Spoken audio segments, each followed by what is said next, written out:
Hello friends! இன்னைக்கு நம்ம தோட்டத்தில என்ன எடுக்க போறோம்ன்னு பார்த்தீங்கன்னா, மரவள்ளி கிழங்கு தாங்க. ஆலிவள்ளி கிழங்கு சொல்லுவாங்க. இந்த கிழங்க பிடிக்காதவங்க யாருமே இருக்க மாட்டாங்க. கண்டிப்பா எல்லாருக்குமே ரொம்ப பிடிக்கும். பார்க்குற உங்களுக்கும் பிடிக்கும்னா மறக்காம கமெண்ட் பண்ணிக்கோங்க. சின்ன வயசுல நானுமே ரொம்ப விரும்பி சாப்பிடுவேங்க. என்னுடைய அம்மா வேக வச்சு துருவிட்டு அதில சுகர் போட்டு தருவாங்க. ரொம்பவே நல்லாயிருக்கும்.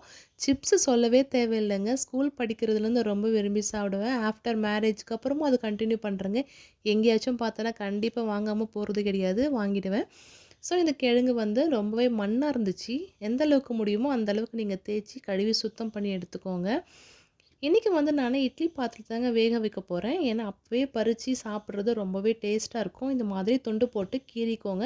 சீக்கிரமாவே வெந்துடும். இட்லி பாத்திரத்துல அடியில தண்ணி வச்சு, தட்டு மேல இத வச்சு வேக வச்சுருங்க. இது வெந்துடுச்சுன்னு எப்படி தெரியணும்னு பார்த்தீங்கன்னா, இங்க பாருங்க ஒண்ணு கிராக் விட்டுருக்கும். இன்னொன்னு கத்தியில குத்தி பாருங்க. ஈஸியா இருந்துச்சுன்னா வெந்துருச்சுன்னு அர்த்தம். இந்த சேனல ஃபர்ஸ்ட் டைம் பார்க்குறதா இருந்தா மறக்காம சப்ஸ்கிரைப் பண்ணிக்கோங்க. பாய்.